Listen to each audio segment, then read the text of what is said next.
Hi, everybody. This is the Acoustic Guitar Show. This is episode number 1, and I'm very, very happy to do this with a very special sound engineer. But first,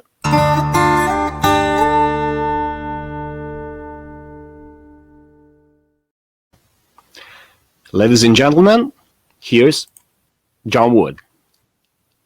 Good afternoon. Hi, John. Hello. Good afternoon. I'm so glad you agreed to do this because you have a very special place in acoustic guitar music. I'm a fingerstyle guitar player, so you probably imagine some of the things I probably come from, and the amount of work you did in this field was unbelievable. It will take days for everything to be told since 1965 when you started the sound techniques.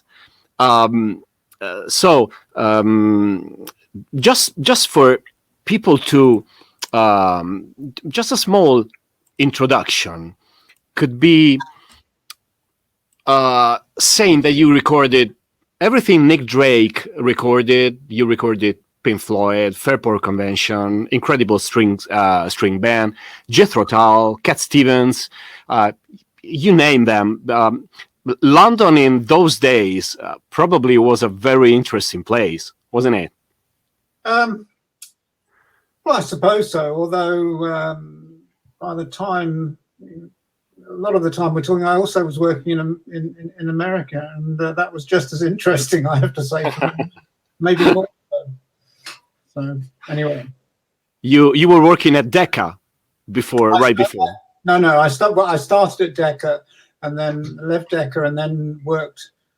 Ended up in an independent studio for 2 or 3 years, and that's when Jeff Frost and I met one another, and that's when we then left that studio and started Sound Techniques. Yeah, I read a few stories about that, and it's quite interesting. You were building your own decks. Oh yeah.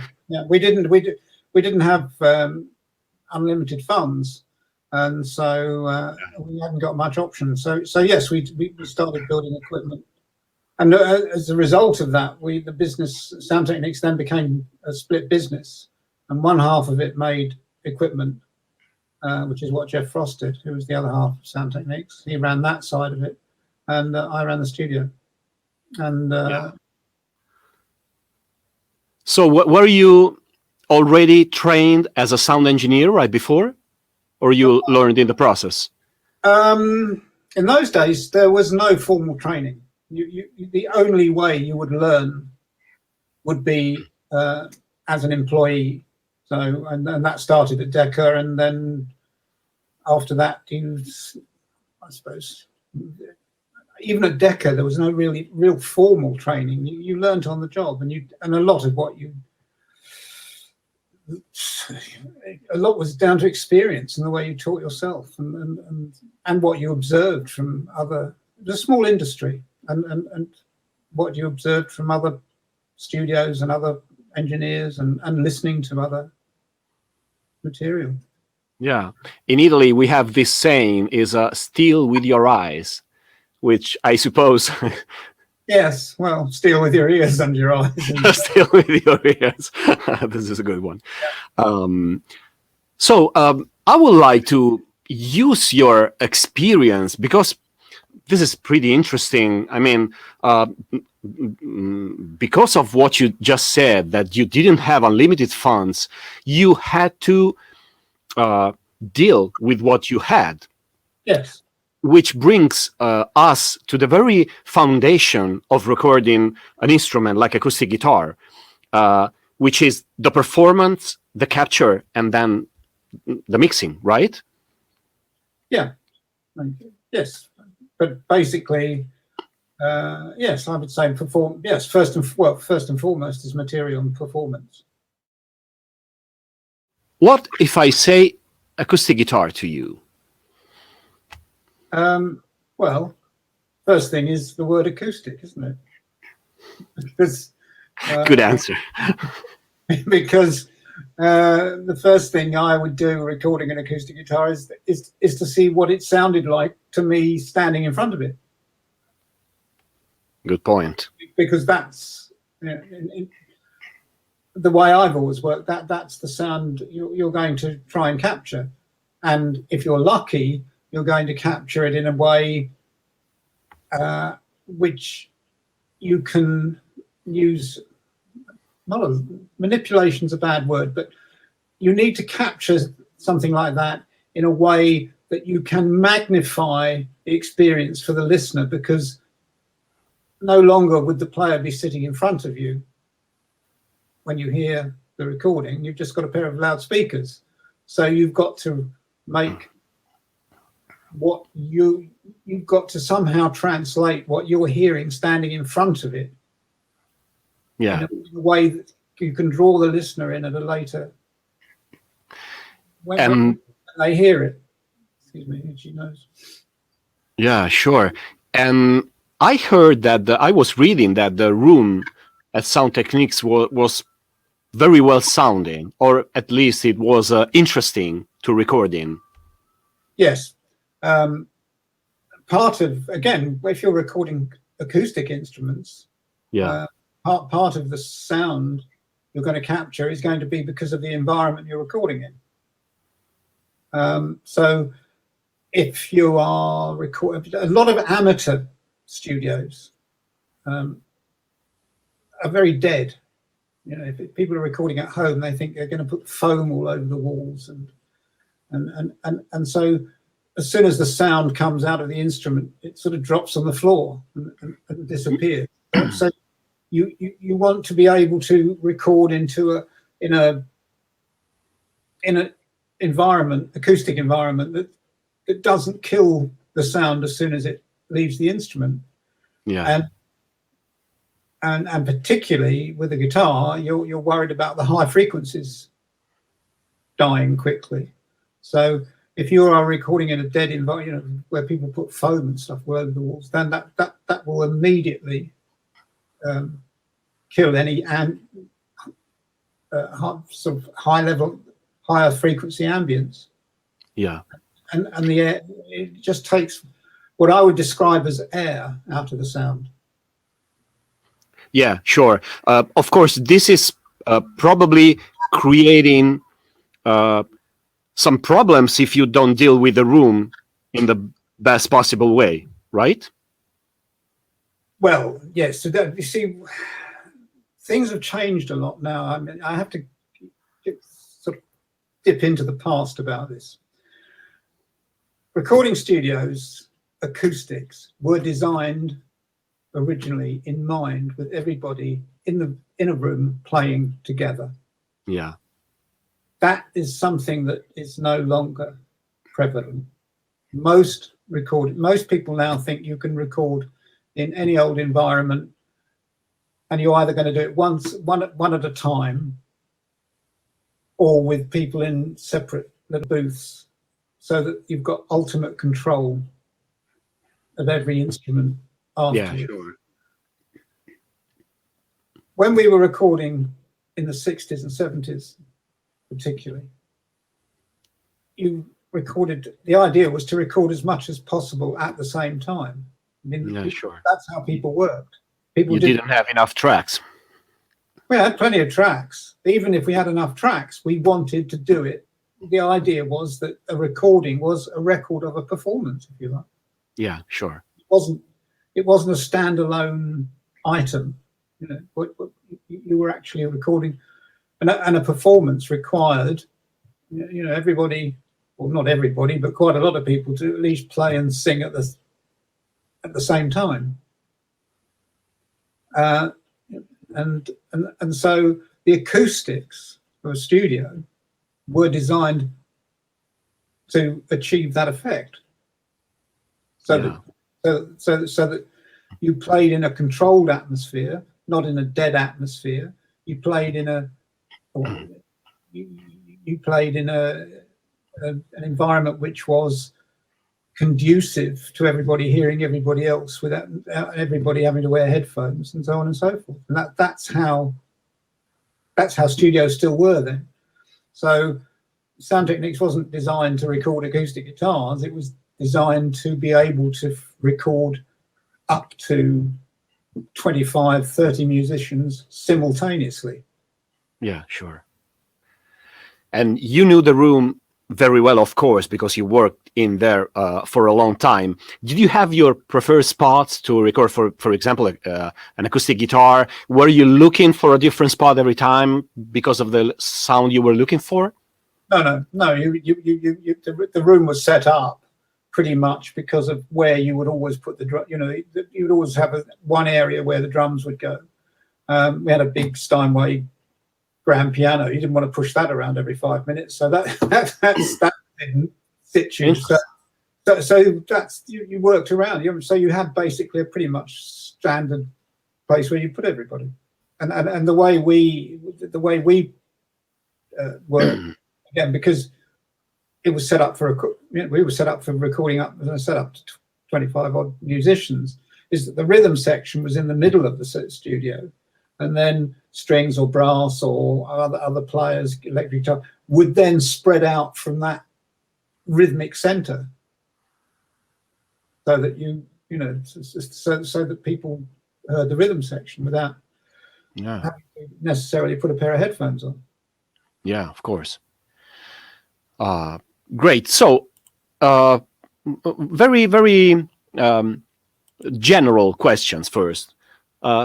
Is there a sound that hit you when you were beginning this job? A sound of an acoustic guitar that really captured your ears, and maybe you said, "Oh, I'd like to do something like that." Is there something you remember? Not really. I mean, you just go.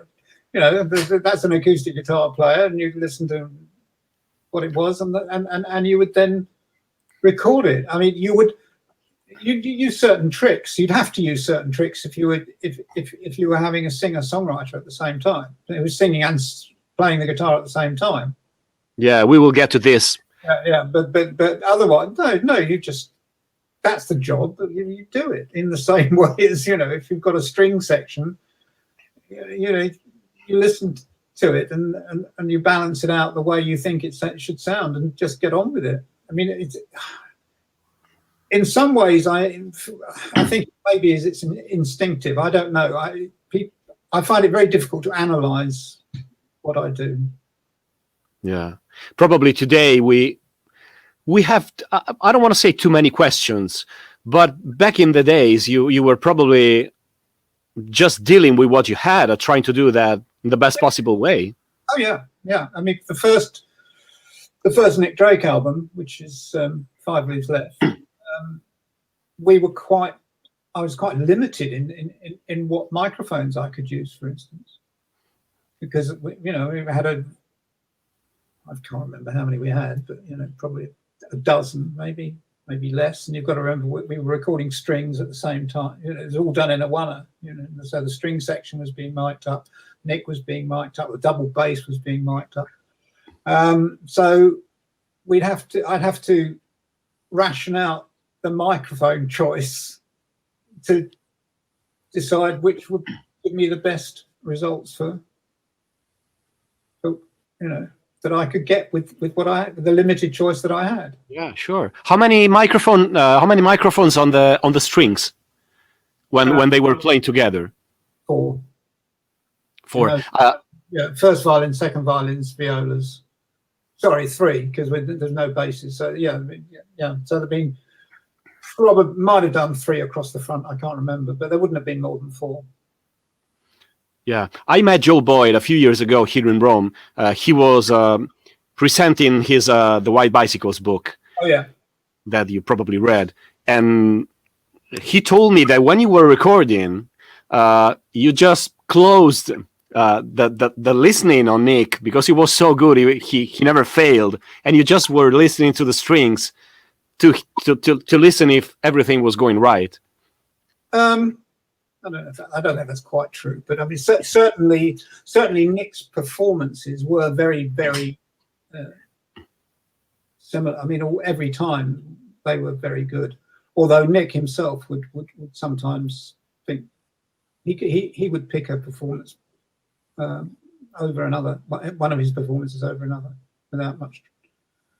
But it was in context. Oh yeah. But no, it was. But as soon as, I mean, Nick had it together quicker than the orchestra. That one. I imagine that. Yeah. Is there your best guitar sound? Is there one recording or one song or something that you're really happy with? Or, I mean, I know some of them and they are so good. But is there something that you're really happy with? I don't know. I mean, not really, it's very odd, but I think the only, I mean, there's nothing that really I think is, I mean, there's some that are better than others as time went on. I mean, one of my favorite solo guitar tracks is Richard Thompson's Dark Eye on the Pour Down Like Silver album. There's just something about the way we captured it at the time. But do you remember it? Do you remember how you captured it? Pretty much, yeah. Do you want to share? Do you want to share this with us? It's very interesting. I've got a lot to share. I think it was just a one mic recording, and I think it was probably a KM56, and we just it was very much towards the end of Sound Techniques' era, and I had just got the factory to make me a brand new module. We were going to we did in fact make a new mixer. We were going to move the studio, and then we never did, and the mixer never got used. But I had a module on trial, and I just used that module on that guitar, and it just had a really great open sound, and I really liked it, and that's the only reason I suppose I remember it. You know? Yeah. All of this is made in, I'm collaborating with fingerpicking.net, which is one of the most important acoustic guitar websites. And he's the editor too of the magazine, I told you before. And a lot of our readers are, of course, into fingerstyle guitar. Okay, just instrumental fingerstyle guitar. We will try and split the thing because what you said before, when you have a performance with vocals, is very interesting too.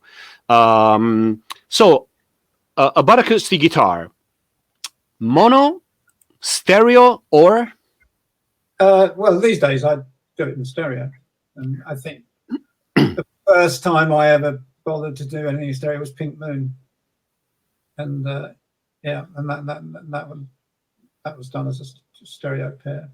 Yeah. That was the first time you mic'd the guitar with two microphones? Yeah. I know you've been asked this a lot of times, but do you remember the microphones, the preamp, the things you used? Just out of curiosity. Well, the preamp would have been the ones on the desk. I mean, you know, we never had. It just, people didn't worry too much about what preamp. Microphones are a different proposition, but preamps are just, you know, just bloody preamps. People really do. Well, my generation, I don't have this big problem about, or didn't do now, because there are so many crappy ones about, and a lot of IC technology and, you know, into IC circuits and so on and so forth, which aren't as good as discretes. But anyway, I can tell you what the mics were. They were Sony C38s, and I recently actually went out and, which haven't been made for some time, and I got so frustrated about 2 years ago that I went and imported a couple of second-hand ones from Japan, which I use still, which I now use all the time. Great. So Sony C38 was a pair of them? Yeah, large diaphragm condenser microphone, very underrated microphone. Oh, great. And how did you set up a stereo miking? Well, I have one towards the probably where the the frets and body joint, and one down below the hole. Usually, I mean, I just move them around a bit. It would just depend, and it would also depend if somebody's singing or not. Yeah, this is quite interesting too. Nick recorded Pink Moon singing and playing at the same time, right? Everything he did, he recorded singing and playing at the same time. Pretty much. I think I can only remember once ever been tracking a vocal. And at that point, how do you deal with the bleed from the microphones? And which kind of microphones were you using when it was simultaneously? Well, it was all simultaneously. Of course. On Pink Moon, what you do is you get the guitar. They're always the bleed will always be onto the guitar microphones. It'd be vocal onto the guitar microphones. So what you then do is you get the best sounding compromise of vocal and guitar on the guitar microphones, and then stick the vocal in. That's how I do it anyway. So you start. I've got a few other tricks these days with digital, but well, this could be interesting to know. Yeah, if anybody wants to pay me, I might give them a few lessons. Great. The other thing you can do if you're recording the guitar in mono, particularly, and in fact that's what probably I remember doing this on Five Leaves Left, and that's to use on the guitar microphone, as long as you haven't got anybody in the way, is to put the microphone on figure, if it's a condenser, to put it on figure of 8. Because if you put it on a figure of 8 pickup, it'll be narrower and it'll pick up less vocal. But of course, it'll pick up on the back side as well. So if you've got somebody standing opposite, then that's not going to help you much. Yeah, and maybe choosing a mic toward another can help when you know that is going to happen. Yeah. So you started from the guitar, trying to make the best possible sound, and then you. Yeah. Well, I mean, you've got both of them up, but as you know, obviously you listen to both. And in the case of, I think with Nick, well, certainly with Nick, I used the microphone, the vocal microphone was always a U6 for the first two albums was a U67. But then when I changed to the Sonys, I then started using a U47 on it. On the vocals. Yeah, because the combination sounded better. Great, and you tried, of course, all the combinations while he was rehearsing and picking one on another. Well, he didn't have that long. He didn't rehearse, and people, again, you see, people don't realise these days. People indulge themselves. They spend all day in the studio and so on and so forth. When we made the first Nick Drake album, we were doing 3 titles with the orchestra in 3 hours, complete vocal, the lot. So you didn't have a lot of time. There wasn't much fiddling about with the sound for rehearsing. You just had to know what you were doing and get on with it. But that's because, again, I come from a background of this sort of day-to-day bread and butter work in a studio. It might be in the morning, you might be doing a TV commercial, and in the afternoon you might be doing a session with vocalists and maybe 10 or 15 piece orchestra, and by the evening you might be mixing something or doing another session with another orchestra. So you had to be able to turn things around quickly. You had to be able to push the faders up and know what was going to happen. You had to be able to be on the ball and get it right. There's no fiddling about. Yeah, sure. And there was no Control Z to undo anything if you press the record button at the wrong time. It just didn't exist. You just had to. The level of concentration. I couldn't do it now, but then I'm getting old. But the level of concentration required in making records then, I think, was much higher than you now see in a studio. Yeah, I imagine that. It was probably a different job, right? Than today, in many ways. Yeah, in many ways, yes. I mean, it's a lot of what you have to do now is just be a clerk, fiddling about remembering what's on what bloody track, because you can just go on and on, you know. And they say, oh well, maybe I could do another one, or maybe I can overdub another. Yeah, it just goes on, and you might you're just sitting there being a bloody filing clerk. Yeah. Everything has changed, and everything has brought the whole thing into people's house. This is where we are going to end today, because this whole series is about. I had this idea of trying. You know, we always talk about. Us guitar players, we are always talking about guitars, effects, amplifiers, whatever, strings. We never talk to the engineers, which are, in the end, the guys that give us a sound. And I thought it was interesting to try and connect two apparently separate things, because everyone today can have a small home studio.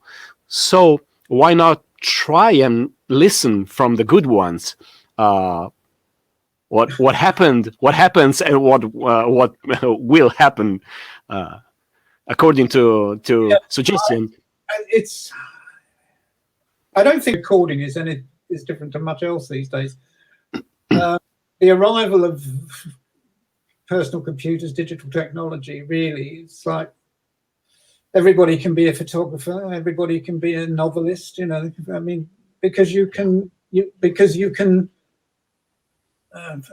in English slang, dick about for as long as you like, fiddling about with things. But the difference is you're not actually, I don't think, capturing the moment or the performance, or that's the reason people have this sort of love affair with records made in the 60s and 70s is because and even the 80s, there was some risk taking and people couldn't control everything. Yeah.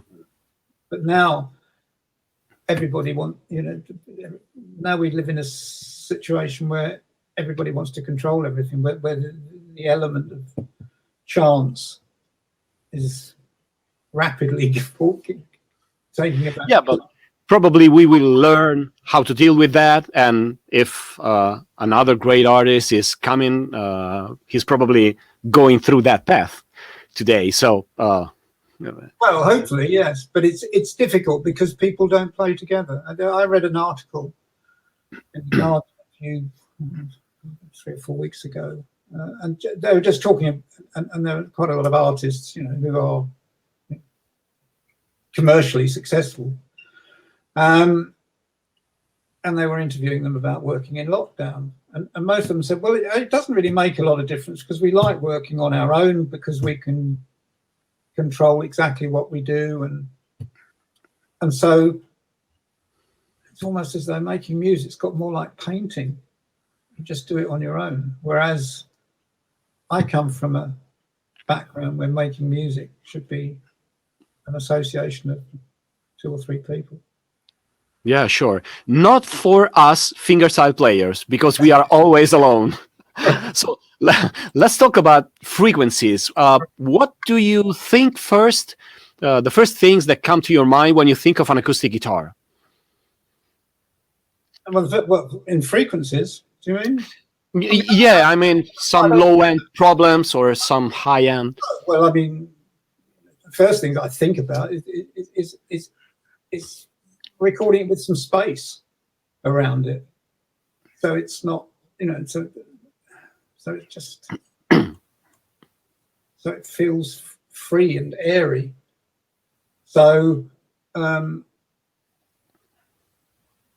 but when I'm recording fingerstyle guitar, people, you know, my first concern is their thumb, because that will whack on the bass strings. I know the problem. And if they're not good players, you know, that's kind of sort of like, you know, I just go all the time. So generally, that would cause me. I mean, I'm assuming we're working without a vocalist here. I'd then start moving the microphone to try and get rid of it. So it's not in terms of frequency; it's in terms of, I mean, that is a frequency thing because it's like a low. Sure. You know, it's around sort of 200-300 hertz. You know, but I would try and get away, you know, because that's one of the first things that you get. That's the biggest problem with fingers recording players, particularly if they're not good, because they will really whack it down. Yeah, it's always about the performance. I mean, you just have. I don't want to say you just have to record that, but of course, if you have Nick Drake in front of you, it's probably easier than if you have a young kid that has no clue. Yeah, recording Nick was the easiest. You know, everybody thinks it must have been difficult. It wasn't difficult at all. Just stick a microphone in front of him, basically. Is this allowed? Is this question allowed? Hardware versus plugins. Yeah. Well, unless you can afford, I mean, unless you've got an unlimited budget, then I don't have anything against plugins. I think there are good plugins, and I think there are rubbish plugins. I don't really see why I should endorse anybody's products, because nobody gives me anything for nothing. If they did, I might be prepared to endorse their products.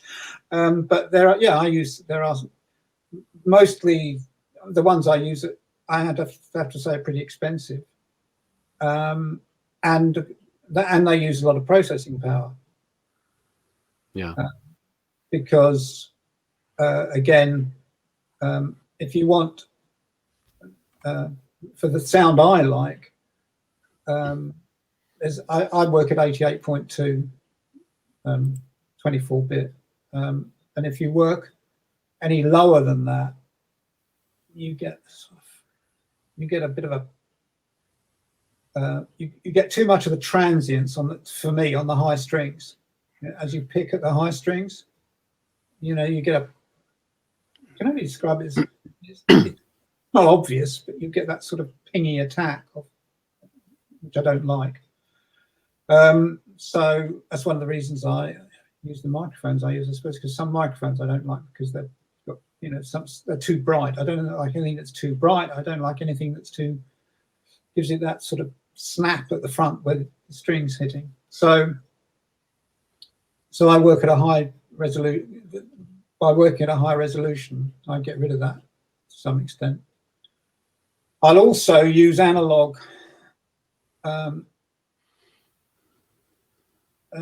If I'm fortunate enough in somewhere that's got it, I'll use valve technology for the guitar mics, because again, it'll just smooth off that attack, which I just don't like. I can't explain it. Do you know what I mean? Yeah, absolutely. It's one of the biggest problems in dealing with acoustic guitar, all that high top end. Yeah, so that's, you know, again, that's something that that's another technique, but it's another thing that I will do, just because I just want it to sit there without, I just want people to, you know, be drawn into it, but I don't want them to be sort of pushed back by it, if you see what I mean. Yeah. Is there something you find yourself doing when you're trying to remove harshness from a guitar, but leaving the top hand untouched? Well, it depends on the guitar, of course, you know, but if I might take a little bit of middle out, but it's much more down to the mic, getting the right microphone. I mean, that's one of the reasons I use my C38. They don't have a brittle quality, which a lot of modern microphones have now. Sort of brittleness to them. Yeah. it's unfortunate, but expensive microphones are the best generally. I mean, it's just like everything probably. The greatest microphone I know for recording, which I don't have and I never will have, but occasionally I've used them, is an old AKG microphone called a C24, which is a stereo microphone. It's like the C12 but stereo? Yeah, it's a C12, but it has a two diaphragms, and the top ones you can move through 90 degrees, so you can record in stereo MS or XY. Yeah. But you won't get them through less than £15,000 if you're lucky. And of course, the other thing about vintage, if you go back to microphones that are that old, because I mean, they probably haven't been made for 35 or 40 years, might be longer than that. Anything that's that old will problematic. Yeah, well, no two would be the same. I know what I did know one studio I'd worked in Sweden a few years ago, and he had a mint one, which was fantastic guitar. Yeah, great. So this is about the same thing. Are you a fan of close micing, or are you always listening to the source? Of course, that's the first thing. But is there a relevant difference to you between close micing and? Yes, a big difference, isn't there? I mean, the first thing is that again, if it's just somebody playing guitar and no vocals, then I wouldn't want to be that close. But if it was a dead room, I would be close. Do you follow? If I go pull back too far and the sound is like falling on the floor and I'm not, getting any life out of it, then I'd have to push the microphones in. If I was, if I did a thing for a chat last year, and I had the guitar mics for that quite close, because I was using a 149 for his vocal, and the 149 gave it this phenomenal air. The vocal mic gave the guitar sound a lot of air. 149's again, I think one of the most expensive Neumanns you can buy at the moment. But anyway, I was using one of those, but he didn't like the sound on the vocal, so that we then had to change the vocal mic for a copy 251 I used in the end. And that then changed the guitar leak sound, so I moved the mics back a bit because didn't want them to. You just do that, you just have to learn to do things like that. Sure. Did you ever record guitar and voice with one single microphone? Do you like that? Oh, what? Did the pair one? What, for both instruments? Yeah, maybe a little further, picking both. No, I've never bothered, because I'm always going to be. I'm always working into multi-tracks. So you're always, I have used room mics though. On top, in addition to, in fact, Pink Moon's got room mics on it. Oh, which distance? I'm not sure, because we have meters. So if you, we have different scales. Pink Moon's got a pair of room mics which are about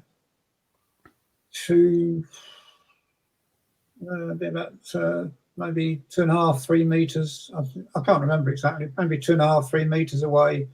About three meters apart and 2 meters up in the air. Great. And those are blending the whole time.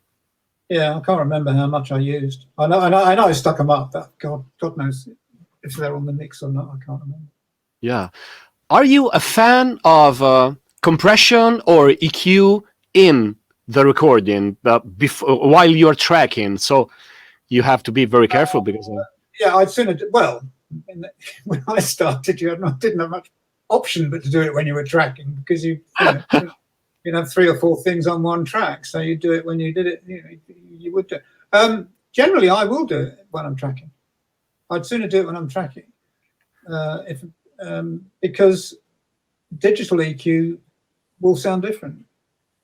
I mean, the best plugins you can buy are still not exactly the same as you will get with of course, with the analog device. So mostly I would try and do it.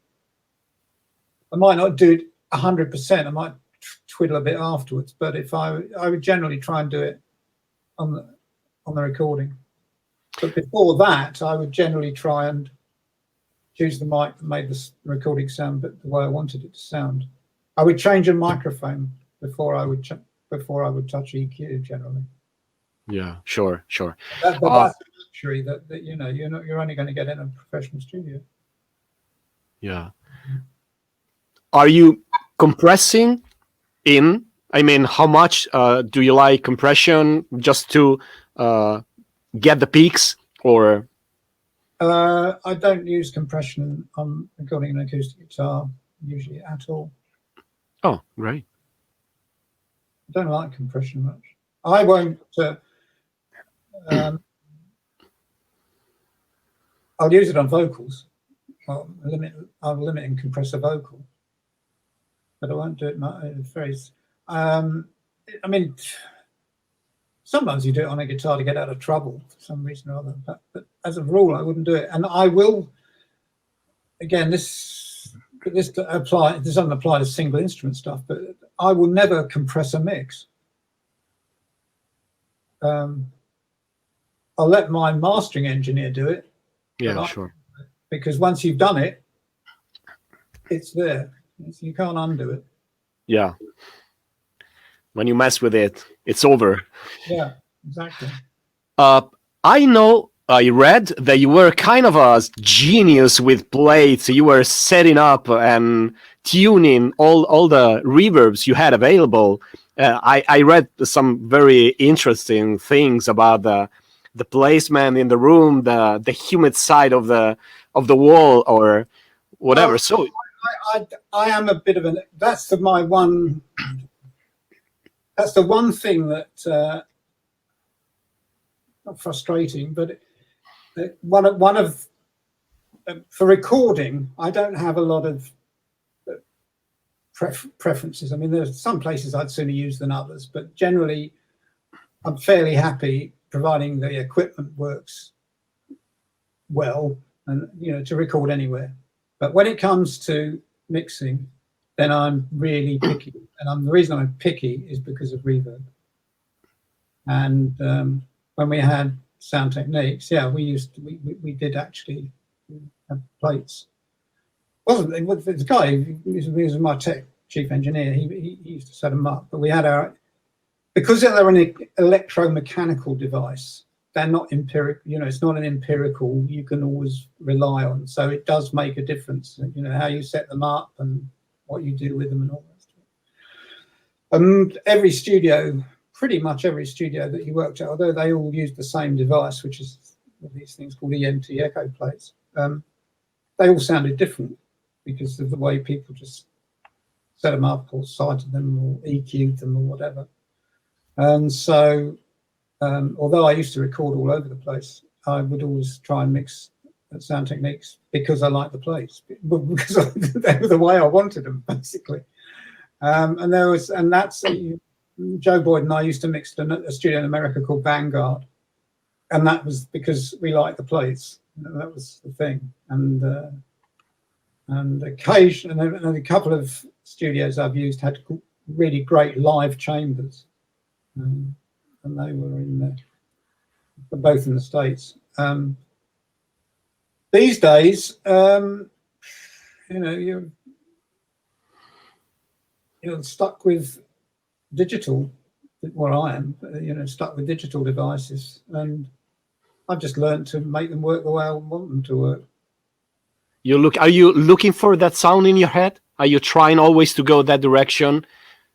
It depends on what I'm doing. It depends on the singer, the program material, how much reverb I'd use, the way it would sound. I mean, this doesn't really apply much to recording acoustic guitars, but if I want to get a depth of perspective, then I might use maybe 2 or 3 different reverbs, lengths and characters and flavors of reverb to try and give things a 3-dimensional sound. Now, I really like Paul Simon's records because what's his name? Roy Haley. I always thought Roy Haley's got he always gets great reverbs on his record. Who was this? Paul Simon? You said? Paul Simon records, yeah, but they're made by a man called Roy Haley, or Haley, and who's engineered his stuff for years. And he did all the Simon and Garfunkel as well. You know. Oh, great. And they you know, he understands reverb. He's one of the few people I think who really he gets great reverbs on his record. So with one, you had plate at Sound Techniques? Yeah, we have plates, yeah. You have plates. So with one plate, you had that 3D thing that you are trying today to recreate with more than one reverb, right? Oh, no, I had 2 plates. So I had 2 plates at Sound Techniques. So we had 2 plates, and then you might use a bit of delay or whatever as well. So now I have, you know, in plugins, I use, I've got four different great. types of reverb plugin. I've got more reverb plugins than anything. More than I've got. Is there something you? I only use 2 EQ plugins, and I use three. I think I've only got about 3 dynamics, but I've got 4 different. Is there some reverb you really like about between the several plugins you have? Is there something you really like, you end up using all the time? I use them all the time. So no one in particular? No, not really. No. Okay, so they all do different things. Oh, for me. sorry. They all. I can use them all in different ways. Yeah. And sure. Some of that is because I understand what the analog versions sounded like, you know, as opposed to the plug-in versions. That is something that I suppose a lot of people, well, not many people my age would even experience. Just recently, regarding this, I heard an interview with Chad Blake, and he said about tape emulations. He said these tape emulations doesn't sound at all like the original tape to me, but they have a sound, and that's what I'm trying to use in what I do, which is a very clever thing to do. I mean, isn't it like what you did in the beginning at Sound Techniques? You had those elements and you try to get out the best out of. Well, I think tape emulation is a load of rubbish. I don't use it. If I can't look, when I'm working with a digital system, okay. Apart from the fact that not everything happens at the same time, to me, the biggest weakness when I'm working with a digital system is everything doesn't happen simultaneously. Apart from that, I have no problem with it because the performance is actually better than I got off a tape machine until the end of the 80s. You know, because until the end of the limitations of tape machines and tapes weren't much different to what you get in digits if you're working on high resolution digits. But with digital, the big problem is it doesn't happen all at the same time. So you're at the mercy of how much processing power you've got in the computer and so on and so forth.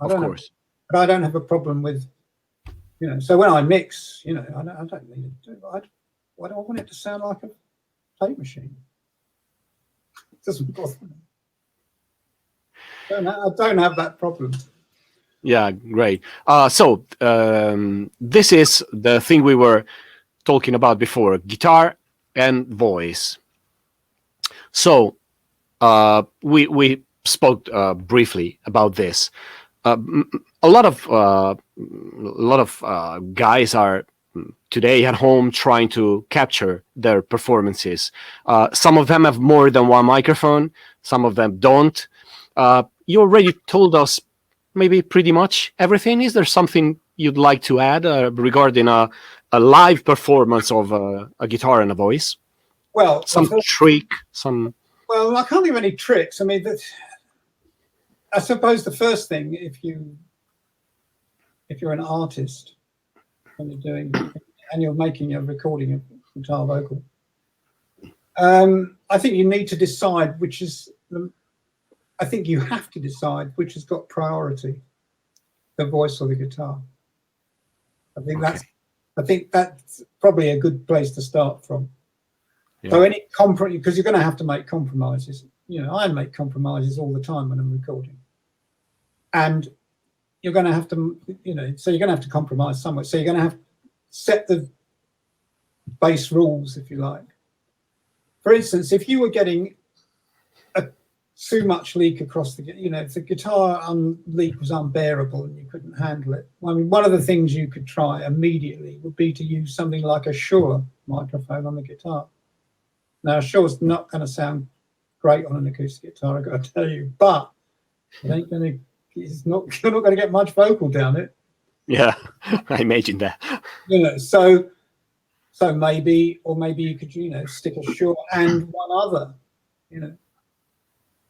something, and a small, like a small capsule condenser, and get it at the front of the body. I mean, they're all, that's if the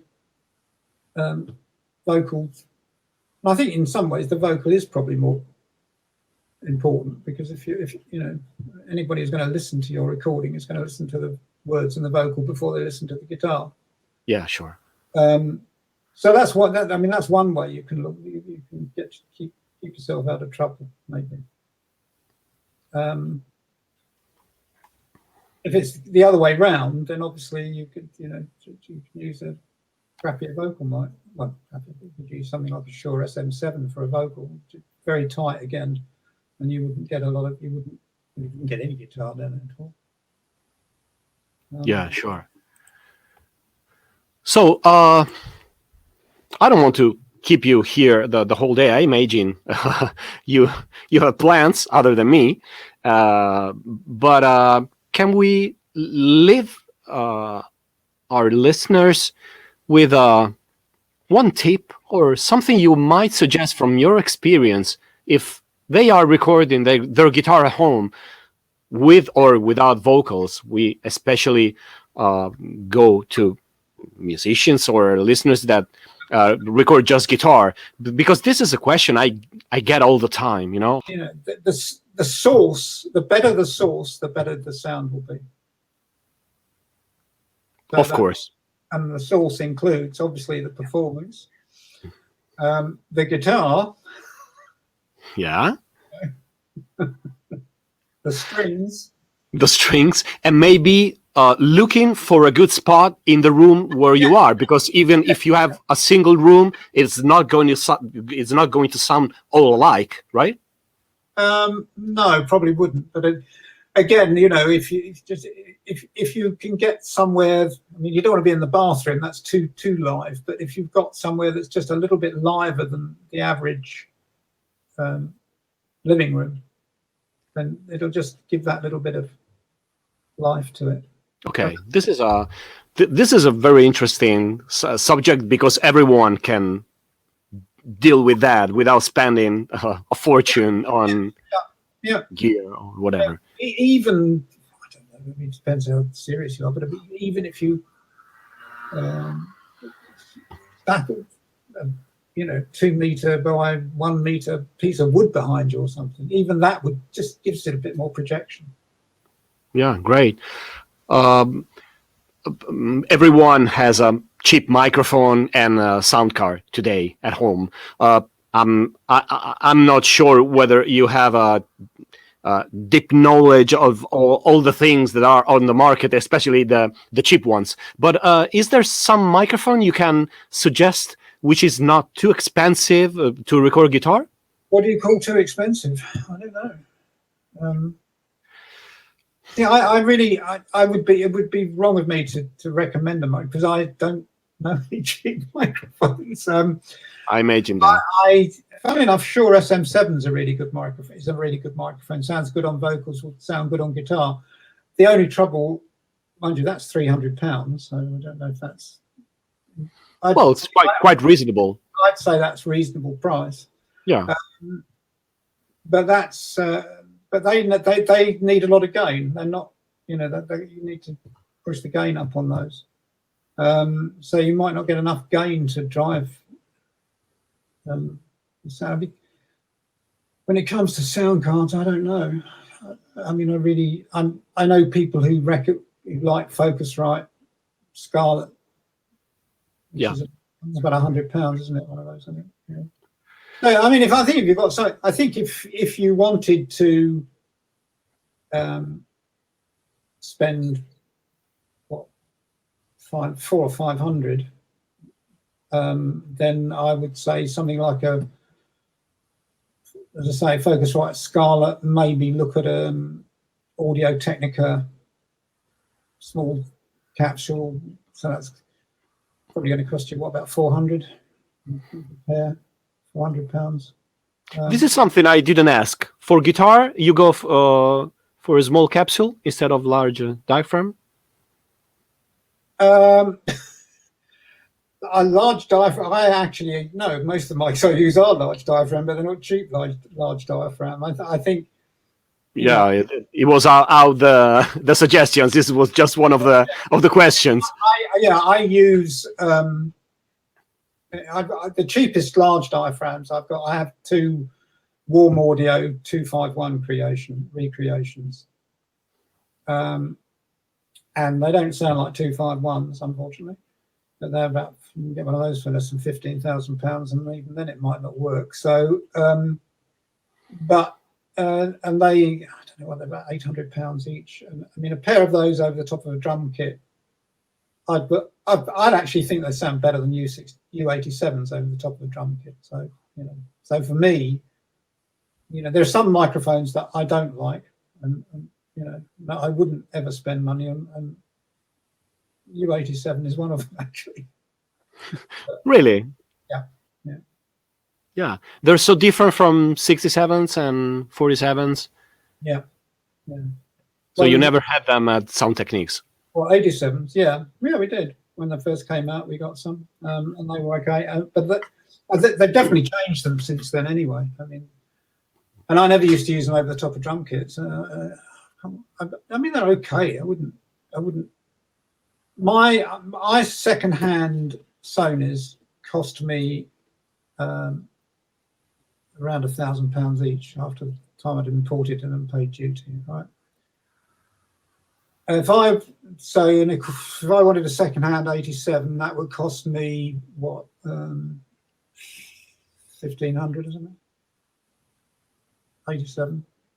It's much better. They're much better microphones. So why would I want an 87? Last time I used an 87, it was on an electric guitar amp. Just to say. And I mean, certainly, my Sonys are better over the top of a drum kit. In fact, the first time I ever saw them used, Bruce Botnick had them over the top of the Doors drummer. That's how I found out about them, because I was one of the few people in the UK who used them for a long time. Great. So I think this is all. I really want to thank you. I know that you're not really inclined. Do you say inclined in English? Because sometimes I make up words, coming from Latin. It is inclined, yes. Inclined. Yeah, hoping they exist, words, I mean. So I know you're not giving too many interviews, and I was really hoping you agreed to do this, and I really have to thank you. It's been a pleasure, and this is going to be a series with a few great engineers, and this is a good starting point. So a good starting point, but I wouldn't leave it too long, because there are not a lot of us left. So. I will do them soon. All right. So I will stop the recording now, and then we can say hello in private. So, Okay. All right. Thank you for doing this. Thank You're you again, John Wood. Okay. Bye.